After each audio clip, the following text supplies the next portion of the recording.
What is up, everyone? It's Quinn here, and in this video, I'm going to be going through my Week 16 wide receiver top 36 rankings, also splitting these wideouts into tiers. Already posted my running back rankings if you guys want to check those out. If you guys enjoyed the video, just do me a huge favor and hit that like button. But let's dive right into my tier 1 wide receivers for this week. Just going to be 5 guys. We're going to go Tyreek Hill, CeeDee Lamb, Amon-Ra St. Brown, Justin Jefferson, and A.J. Brown. I wouldn't get too concerned about the order of these players. If you have them on your team, they're going to be locked into your lineup no matter what. Now looking at tier 2, I'm going to start it off with Stefon Diggs. I understand he's had a pretty rough last 4-ish weeks.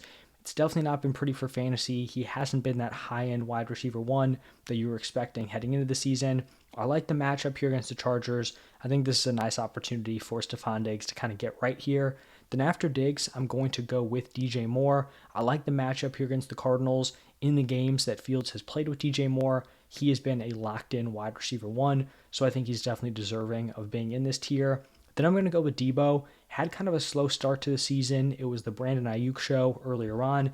Debo Samuel has really broken out over the second half, continues to put together some really impressive fantasy games. Then we're going to have Cooper Kupp coming off a huge Week 15. Matthew Stafford's playing at a high level. Cooper Kupp is definitely bouncing back after a rough, kind of few games there in between his season. So I like Cooper Kupp here as my wide receiver 9.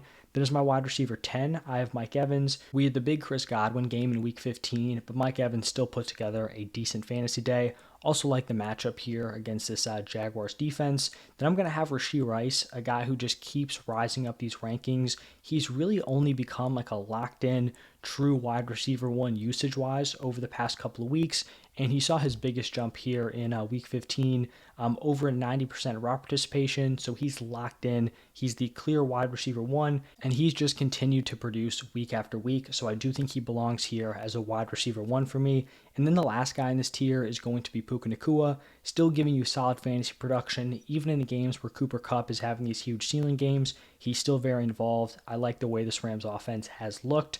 Now pivoting into tier 3, these are going to be your high to mid-tier wide receiver 2 options. Going to start it off with Brandon Ayuk.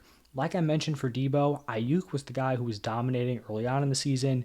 Debo was a little bit quieter. That's kind of switched, halfway through. So I think it is reasonable to have Debo a tier ahead of Brandon Ayuk. Not a great matchup here against the Ravens, but I think both these offenses are going to be fine. After Ayuk, I'm going to have Chris Olave. This is obviously assuming that he is good to go here on Thursday night. He missed the Week 15 game, but he was a limited participant on Tuesday, so that's a decent sign that he could be able to give it a go on Thursday. So if he's playing, this is where I'd have him. If Chris Olave doesn't play, I just wouldn't be interested in any of these Saints wide receivers. After Olave, going to go with Davante Adams. Had a big game in Week 15. Not a great matchup here against the Chiefs. Obviously, I don't love the Raiders offense as a whole, but I definitely still think he has the talent to be ranked as a high-end wide receiver 2 play. After Adams, going to have T. Higgins. Definitely someone who benefits with the injury to Jamar Chase. With Jamar Chase in there, T. Higgins was just locked in as the number 2 option. I think T. Higgins has the talent to be a wide receiver 1 on a team. He's going to get that opportunity here to be the top target for Jake Browning going up against the Steelers. Then we're going to have these guys who, seemingly are paired pretty much every single week, Devonta Smith and Jalen Waddle, the wide receiver 2s, behind very impressive top wide receivers. Obviously, A.J. Brown for Devonta Smith, and then Tyreek Hill for Jalen Waddle. I think both these guys are nice mid-tier wide receiver 2 plays. And then wrapping up this tier with DK Metcalf. Nothing crazy fantasy-wise in the Week 15 game, but he had a couple of big catches on that last drive to win it for him. So Metcalf's been the clear top weapon for the Seahawks team, and I think wide receiver 19 is a fair spot. Now pivoting into tier 4, this is going to take us from our mid to back end wide receiver 2s. Going to start off this tier with Garrett Wilson. Now this is going to be Garrett Wilson if Zach Wilson is the starter.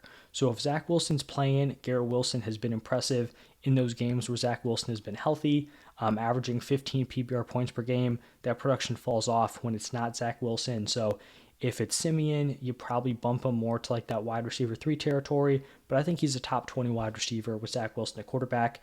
Then we have Jaden Reed. This is going to be assuming that Christian Watson is not able to give it a go. I also didn't have guys like Michael Pittman and Keenan Allen. If Pittman's healthy, I don't know if that's going to be the case because he took a gnarly hit. He would be a wide receiver 1 for me. Keenan Allen probably a mid-tier wide receiver 2 play. So that's where I'd have those guys if I thought they were going to play. Right now, I wouldn't lean towards them being active this week. But for Jayden Reed here, he has just been on a very impressive run over the last 6 weeks, having one of those late season breakouts. We've seen it with guys like Amon-Ra St. Brown, Christian Watson. When these guys are balling out, you just got to fire them up into your lineup and take those points. So I think Jayden Reed is a very strong wide receiver 2 play. Then I'm going to have Calvin Ridley. Now, obviously, the health of Trevor Lawrence is a factor here. So if Lawrence doesn't play, doesn't clear concussion protocol, then I'd bump Ridley to more of like that wide receiver 3 territory. But this is where he'd be if Trevor Lawrence was good to go. And then I'm going to have Courtland Sutton. I've talked about him being a little too touchdown dependent. We saw in week 15, had a solid fantasy day in PPR scoring without getting into the end zone. That's good to see. So I think that gives him, some week-to-week safety. And then the final guy in this tier is going to be Zay Flowers, coming off just a complete clunker. And he's going up against the tough 49ers defense, but positionally, it's not an overly tough matchup for fantasy. And I just think Zay Flowers is going to have a bigger role here going up against the 49ers. Now, pivoting into tier 5, a pretty large tier here, pretty much our high to mid-tier wide receiver 3s. I'm going to start off this tier with Amari Cooper. I think Joe Flacco has definitely been big for Amari. He had really struggled with the non-Deshaun Watson quarterbacks, so I think he's definitely relevant here as like a fringe wide receiver 2 play. Then I have D-Hop. If Levis misses some time, which it does seem like is possible, I'd probably bump D-Hop a few spots, but Ryan Tannehill is still a pretty capable backup compared to what some of the other options could be. Nico Collins takes a hit with the news that CJ Stroud is probably not going to be ready to play in Week 16. If Stroud was healthy, Nico Collins was healthy, he'd be locked in as a probably high-end wide receiver 2. Unfortunately, that's not the case, so I think you have to drop him a little bit, but still going to be a high-end wide receiver 3 for me. After Collins, I'm going to have Jordan Addison, who's coming off a huge boom game in a game where Justin Jefferson was out there as the wide receiver 1. I think that's pretty impressive, for a rookie to be putting up that type of ceiling game. I like the matchup here against this Lions secondary that has definitely been a little suspect as of late. Had a bounce-back game against the Broncos, but prior to that, it hadn't been great. So I think Addison is talented enough to be a solid wide receiver 3 play. After him, I'm going to go with Deontay Johnson. The quarterback situation here for the Steelers is not great. They're going to Mason Rudolph. I don't really think that's like a huge plus or minus for Deontay. He's kind of consistently been in like that wide receiver 3 range. So that's where I have him. Then I'm going to have back-to-back Seahawks wide receivers here, Tyler Lockett and JSN. Tyler Lockett kind of laid an egg in the Week 15 matchup on Monday night. JSN obviously had that big game-winning touchdown, but I think both these guys are just right in the same spot, both relevant in a decent matchup here against the Titans. And then after JSN, I'm going to have Terry McLaurin. Now, Terry coming off a big game may seem low. The problem is a lot of that production came when Jacoby Brissett was at quarterback, and the Commanders are pivoting back to Sam Howell, who really just hasn't been a great option for Terry McLaurin. So if it was Brissett, I'd probably have Terry McLaurin in like tier 4, but that's just not where we're at this point. And then the final guy in this tier is going to be Drake London. Not overly consistent, but I like the talent. You're just kind of hoping that the volume's going to be there for this Falcons passing attack going up against the Colts. And then looking at tier 6, these are honestly players I'd prefer I wouldn't play, but if you have to throw them in there, I get it. First guy's Chris Godwin, coming off a big game. I like the talent of Chris Godwin. It hasn't really come together this season, but maybe he's going to have a nice close. Then I have Adam Thielen. Decent matchup here against this Packers defense that has been struggling, but he has definitely been falling off over the second half of the season.